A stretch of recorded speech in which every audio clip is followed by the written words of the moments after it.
Hey everyone, if this is your first time to the channel, please do so. Make sure that you are subscribed. Hit that bell for notifications so that way you don't miss another video like this one coming your way. Please feel free to hit the like button. It does help our channel grow to be able to do more videos just like this one. The more likes, the more it gets into the algorithm and we can do a lot more. Please feel free to leave a comment. All comments are welcome. I do get back to all of my comments. Hey everyone, welcome to another edition of Moe's Toy Room, coming from my room to yours. And today we got some Neca and Real Toys action here. We got Lon Chaney, London, After Midnight, Ultimate, Professor Burke.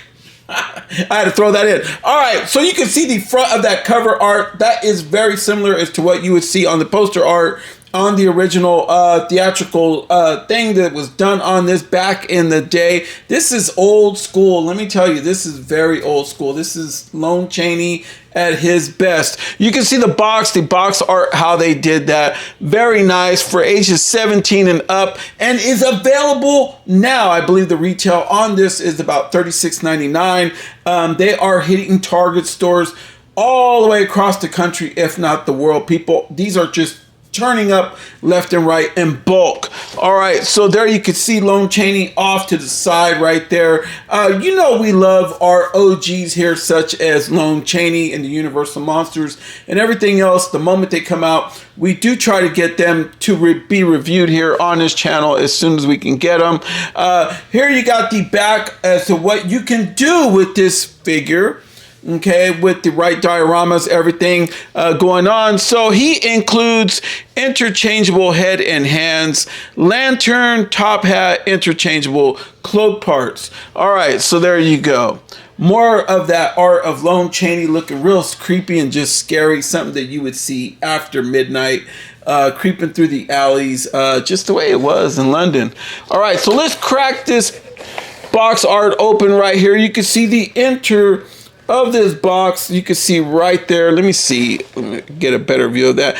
With the right diorama, you can get him to look like that. Put a little fog, a little smoke, hit it up. I'm not going to do the fog and smoke here due to the fact that it will set off my fire alarms throughout the house. So, yeah. So, kind of lucked out on that one, folks, because I do have a fog machine. But anyway, there you go. You have him kicking back behind his window, paying locked in his plastic prison, as he has finally made it here to Moe's Toy Room. All right, folks, so I wanted to point this out. You can see right here, he is in his tray, right? But he brings a lot of good goodies. But it looks like he has a cover there. Look how Neca's doing it, man. Look at that. Some hands and stuff fell out. Okay, but then underneath, he's also gonna have, if it ain't taped down, let's see here. I wanted to show it to you guys. Yeah, he has a little bit more and it's taped down, but that's where his cape would be right there in that third tray. All right, folks, first off, tail of the tape, from the bottom of his shoe to the very top of his top hat, we're looking at about 7 3/4 inches, and it would be about 19.5 centimeters. Okay, so this is a seamstress, some that they would use for a seamstress, so I'm assuming that it's pretty accurate. But his hat does come off, and you really got to balance your guy because he's probably going to fall over again. So with all this garment on, he's pretty top heavy. So he is looking from the very bottom of his shoe to the very top of his head without the top hat at about 7 1/4 inches. And that would be, let's see, 18.5 centimeters. All right, so here is our Lon Chaney as Professor Burke. Give him a quick turn. You can see he looks very deranged. Neca did a fantastic job. Pardon all the marks that are on my hands, but they see he tried to already top over. So it's just my line of work, folks. So yeah, I get cut and burned just about every day. So there you go. All right, so here you go. You got to kind of move him around, and he's still going to be, I wish I had my Neca stands, because then it would make it a lot easier. All right, so we're going to set him there. Okay, I will set him with his top hat. So he is also going to bring a mini cape, and this is cloth material. It has like a harder thing that's going to snap onto the back of his neck. So you know how it was with Dracula. If you guys had Dracula, his cape was kind of like that. So this is a lot tougher. So it should snap on fairly well. Okay. He brings his top hat. He brings his garment that he has currently on. He also brings 3 interchangeable hands. There is 2 right there. They did a fantastic job on these. Wow, they look amazing with the veins and just everything on them. And they do have hinge work on them. Okay, and then he also brings another. So there you go. Look at that. Even the inside of that thing just looks so real. Wow. Very nice. All right. So he has that. He also brings his lantern. He also has the 2 interchangeable hands that are on him currently. And then he has these deranged looking heads. Okay, you can see that. Turn it around. Also bald on the top. It's kind of weird, like when you see him here and then you see him. You can see a lot of the likenesses to when he played the Phantom of the Opera. But this is Lon Chaney. I mean, he broke the ice for a lot of horror movies and everything that you see today. A pioneer, let's put it that way. The OG, the innovator. There you go. Look at that. They did a fantastic job, folks. I hope that my camera's focusing on that. Yeah, very nice. And the hair is kind of a softer material, kind of a softer molded plastic. Very nice. And then you got that deranged head that he currently has on. All right. But one thing really cool that he also brings. So you're going to have to take his hands off and his head and put this on. He also brings a very rubbery cape. So look at that. So yeah, that's how you would do. His hands would come off. So you slip them on. His head comes off. Put it on. And then he would wear it. All right, folks. So it is review time, and then his hat, you're wondering what it is. It kind of has kind of like a good feel to it, like as if it's like you're feeling a real hat.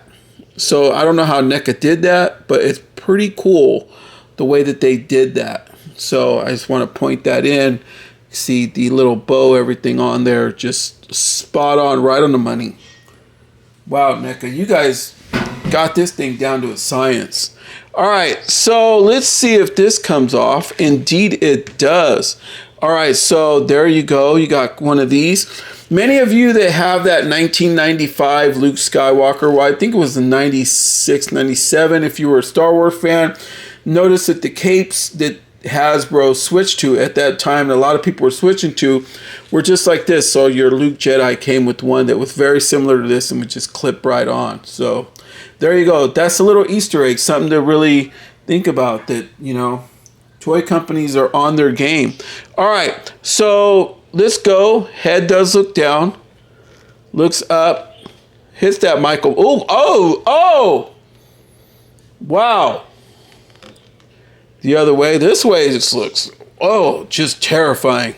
Obviously, it can spin around. It is on a ball joint. Well, a hinge or a ball joint. We got to check that out when we take the head off. Arms do hit 90, folks. So are you getting that on screen? Yes, it does. Comes on screen very nice. You could go up and around. And then he also has rotation swivel at the at this like hinge right here that he has on his elbow. So single jointed elbow. So, ooh, look at that. Yeah, single joint, and then he has that rotation there. Same as the other, is the same exact way. This figure is just nice. Okay, so obviously this part can come off too. Okay, so let me see if I can switch that thing off. I don't know if you got to get the arms to, I don't know if you got to get the arms to come right out or what, but yeah, let me pause this for a minute. All right, folks, so we are back, and yes, he does look a little weird because he has another piece of his cape and his garment that comes off. So same material. You could see how they did it with the shinier black and tried to make it an off black, and the way that they shaded it in with some, I don't know how to even call that, like grays and browns, I guess, you know, to really make it look vintage. So there you go. All right. So I feel that this is a better way to review him, so that way you could see a little bit more. There you go. You got that hinge work in the right there in the shoulders, everything. So you could really see everything now. He does have some rotation at the waist, and it seems like he does right here below his chest, but this soft molded plastic that they got going on right here is just in the way. So, but it is there, and you can get him to ab crunch. Okay, so you got that. There you go.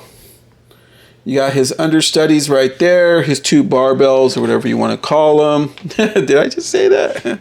All right. So, and then here's the thing. Yeah, it looks like he's wearing diapers. I get it already, folks. Soft molded plastic, but this also feels like a soft molded plastic. His hips don't lie. Single jointed knees on this fella right here. So yeah, he is doing it, and there is rotation at the knee. Feet do go down, up. Very nice. Do you think that, what kind of shoes do you think he wore? I'm sure somebody's going to look it up that knows a lot about these. And what were the name of the shoes that Lon Chaney would have wore? You know? So, yeah. There you go. Some tilt rocker to him. This figure is just super nice. There you go. You want to see how he looks from the back? I have to hold it a little bit, folks, because he's very wobbly right now. So like I said, I really need a Neca stand. There you go. I got him to stand on his own. So here he is with his lantern in hand. I put that snap-on cape. It just clips right onto him. You can move it around and mess with it. Get it however you want, but I put his top hat on. Another alternate head. This was the original head that he had on. So I put another one, and then we do have a third, which I will show next. Yeah, so we are left with one more alternate hand and another cape. But yeah, that's pretty much how he looks there, folks. Really nice figure. You can't argue. It's just very, very super nice. I'm sure you could probably get this to do a lot more if you really want to mess with it. But this is what I got, because I'm just trying to make sure that he's standing. So yeah, there's our Professor Burke with another attire. All right, folks, so I put the other alternate cape on, the more rubbery one. It's very rubbery. Just saying, rubbery, sticky, however you want to put it. But I gave him that deranged look where he's kind of hitting that Michael Myers off to the side.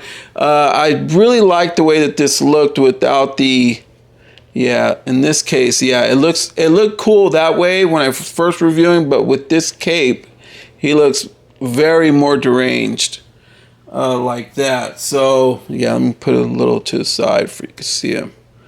Yeah, there you go, folks. He looks a lot better like that. Yeah, you could even stretch his arms out more if you wanted to, but like I said, yeah, this is rubbery, very plastic and very sticky. Has a little stickiness to it. So yeah, but there he goes. And I wish I would have had a Neca stand on hand to be able to get him to stand real good. But he is holding his own, or you can get him to look up. That was his first alternate head too. So I put it back on because I think it would look more deranged when you could see it like that. Yeah, and he fell. He fell right over, folks. So there you go. But anyway, I gave you a look at how he looks there. So here he is with this third and final alternate look. There you go. He even has the other hand on there. Yeah, that's pretty much how he would look. You come around an alley, you see him standing there looking at you. But anyway, you would have to add his top hat to really give him that, you know, like Jack the Ripper type look, you know. But anyway, not that this is Jack the Ripper, so guys, please don't get it confused. It's Professor Burke, Lon Chaney. But I was just comparing the two. Like, if you're walking through the streets of London after midnight, you're a woman or whatever, you come across this is probably going to be the first look you're going to see, and then it's going to go to that more deranged look, and then a real freaking deranged look the moment that you're going to be scared out of your mind from this guy. But yeah, he does bring a lot of goodies, folks. And he does bring a smoky looking diorama that you could put right behind him. If you know what to do with these things, all the power to you guys. Some of you guys are very talented and can do a lot with just this. So yeah, make it happen.